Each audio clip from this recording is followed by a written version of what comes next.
You're drafting the wrong players at the wrong ADPs, and I'm here to give you 5 landmines that you should be avoiding at cost right here on the Fast Draft channel.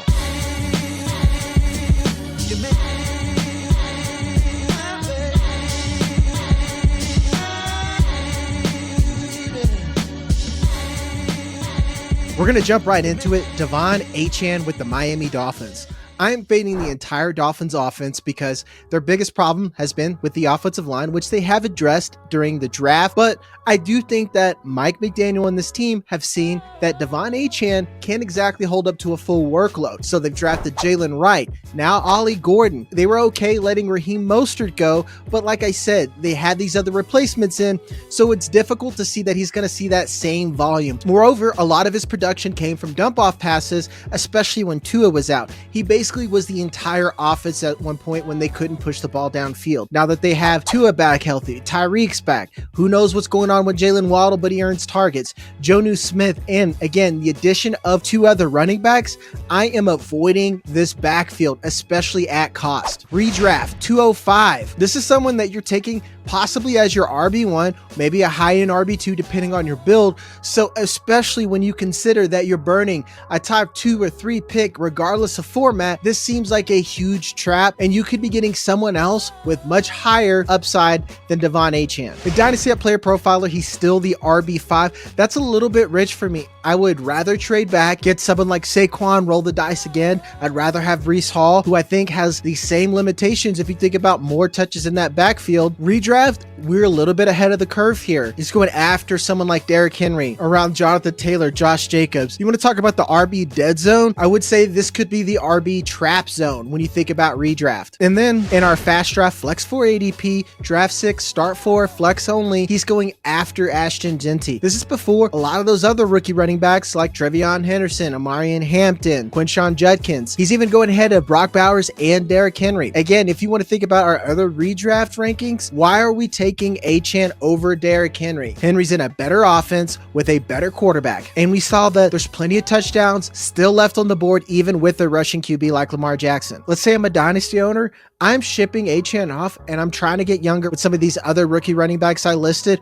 or maybe some of these other vets and getting picks on top of that. Next, it's Emeka Egbuka. This is a classic lesson I've been saying with other rookies, let's say like Tyler Warren or Amarian Hampton. Emeka Egbuka is in a crowded receiving room where they don't need him to be a high volume player right away. Now, I will say this is the perfect situation for him long term, but especially in Dynasty, where in Superflex he's going in the 6th round at the 606 on Sleeper, he might be easier to buy later. Let someone else drive that new car off the lot and then take that price hit, and then you can go in with a relatively new, fast Porsche on your team after the 2025 season when maybe Mike Evans or Chris Godwin finally move on and a couple of these targets open up. Where it really doesn't make sense, in redraft, he's only going around later. Redraft includes Bestball there. 702, 705. Doesn't make a whole lot of sense when in player profile, we have him ranked around players like Rashad Bateman, Kyle Williams, Luther Burden. These are areas I'd like to shop in, especially in redraft. I definitely would want Kyle Williams ahead of him, maybe even Luther Burden, because they seem to have more of a wide open competition, whereas the Buccaneers, they seem to set themselves up with the future with getting Jalen McMillan and now Egbuka, where they're willing to ride it out. We forget that they were a competitive playoff team and they think that they have what it takes to be a real contender. I'm not really touching him this year on redraft at cost. If he falls to me and let's say the 8th, 9th round, one of my last couple of picks, I'll definitely take him, but I would rather have a vet or someone else with a more clear defined role at cost. I will say for you guys out there already playing fast draft and flex 4, we're not really drafting a whole lot of him. He's 96. That's falling out of most draftable players, going behind Jaden Reed with Trey Harris, Jaden Blue. That's a correct range here where you're thinking about high variance, you're not really going to take a shot on him unless he's with your last pick and you want to create some type of roster diversity, because I will give Egbuka credit. If Godwin goes down, if Mike Evans goes down, then that's an immediate role in a high volume passing offense, but he's more of a handcuff until we see that in the future. Avoid him at cost. And if you like content like this, hit the like, subscribe button. If you want to get in on Fast Draft, get in on some of these ADPs I'm talking about on a new platform with fresh ADPs, download Fast Draft, use my code JAG that's on the screen, and we could hook you up with a $50 deposit match. And again, if you love this content, if you want more fantasy news, whether it's redraft, best ball, dynasty, stick with me right here. I'll have a podcast up every week along with some short videos that'll help you dominate your league. leagues. All right, and I'm going to hop back into it back with the next ADP avoid. It's George Pickens. I don't know what the Cowboys are doing, and I don't know what we're doing as a fantasy community if we're drafting him in Dynasty Superflex in the 7th round and in redraft at the top of the 7th. Doesn't make a whole lot of sense, and I think we're projecting a lot more than is actually there and ignoring a lot of these red flags going on with both the player and the team he was traded to. Let's start with the Cowboys. They fired Mike McCarthy because they couldn't keep it together. They couldn't generate an offense. Yes, Dak Prescott was out, but it wasn't really encouraging when he was playing to begin with. So what did they do? They hired the offensive coordinator that was already there to try to fix the problems that you would argue he helped create. Doesn't make a lot of sense there. Then when you look at the track record of all these Steelers wide receivers who were traded away despite talent just because of behavioral issues, it's pretty damning. It goes all the way back to Martavis Bryant, then Antonio Brown, Chase Claypool. Now, fast forward to where we are with George Pickens, you kind of worry if we're watching the same story all over again. Now we go from when George Pickens becomes, let's say, the only target to maybe a 1A, 1B, depending on what the Steelers were going to do. Now he is the clear B, the clear wide receiver 2 in an offense we weren't even sure is going to be good.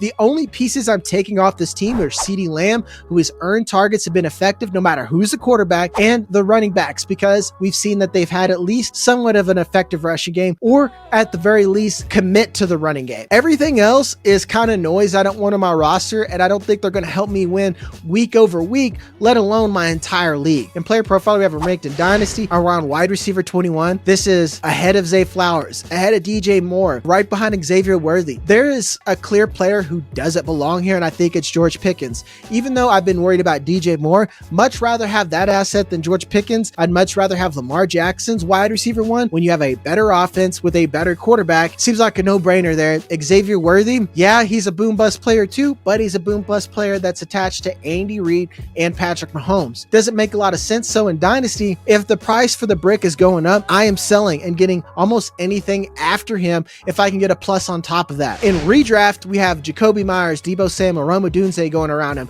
There's no way that I'm going to take George Pickens ahead of Rome Odunze. I'd much rather have Ben Johnson and whatever is going on with Caleb Williams than a part of these Cowboys right now. Like I said, guys, these are ADPs that could kill your roster. This is a clear landmine. Same thing for you fast drafters out there that are already in there.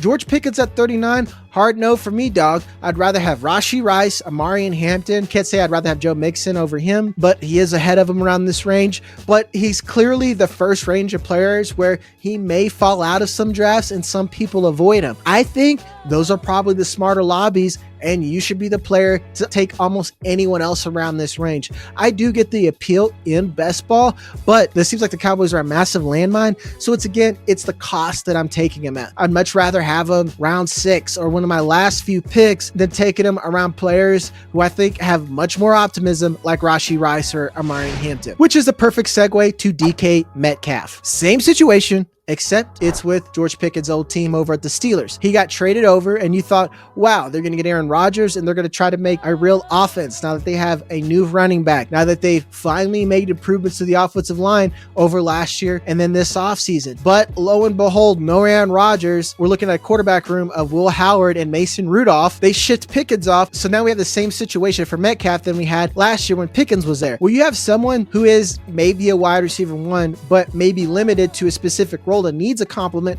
who doesn't have one outside of Pat Freiermuth or Roman Wilson, who's a mystery box and undersized and not that athletic, who missed an entire rookie season. Seems like a massive risk at cost when you consider we're taking Metcalf at the 7-10. In redraft, we're taking him in the 5th round at the 503. Some people see Metcalf as their wide receiver 2. Maybe in best ball there's appeal for that, but I think you're expecting him to crack your lineup maybe only 3 weeks when you can get a lot better players at cost. Let's say, like at Player Profiler, Zay Flowers, again, around the same range. Would rather have him. I will say George Pickens and Jacoby Myers around that same range. So maybe after Zay Flowers, this is an actual wide receiver dead zone. Who knows? But I am trying to fade mainly this group and either tearing down to some of these younger players who have a lot more optimism and upside, or maybe using him to tier up if I can. I know in redraft, you're kind of stuck with that. That's what I'm saying in avoid. But in Dynasty, he seems like a very movable asset for some people. And right now you have the clear opportunity post-trade. Fast draft,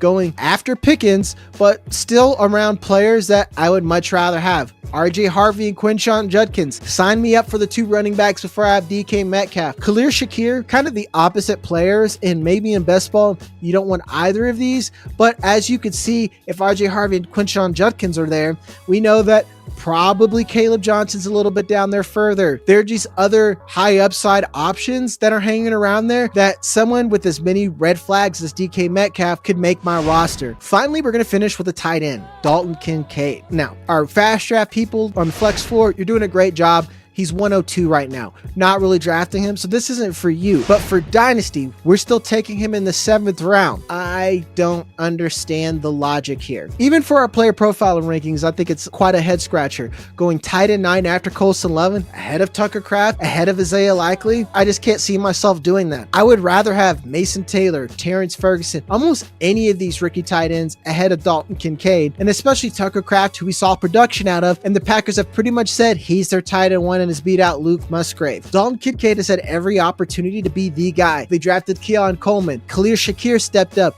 They doubled down by bringing in someone like Josh Palmer, who may not be great for fantasy, but as far as real football goes, is someone who's effective. I just don't see the real upside in Dalton Kincaid anymore. And even hearing some of the coaches talk about him, you get the sense that they even want more out of him and they're not quite getting it. And my point is, if we're going to rank him that highly at Dynasty, why in redraft is he going around Britton Strange, Mike Gesicki, and Hunter Henry? So when you're drafting him in Dynasty that highly and you only expect X amount of points in year 1, you could expect that production to dip off. And that's a clear opportunity maybe for you to buy later. It's more just telling that you probably shouldn't roster him. And we have another, dare I say, Kyle Pitts situation on our hands where you're going to hang on to this asset because he's attached to Josh Allen and a 1st round tight end, but he's never really producing. I'm avoiding that ADP, especially in redraft and best ball. Those are 5 players you should avoid. If you guys have any content requests, any dynasty questions, trade questions, roster questions, don't be afraid to comment those below. As always, I'm Jagger May. Love you. See you on the next one. So I thought I needed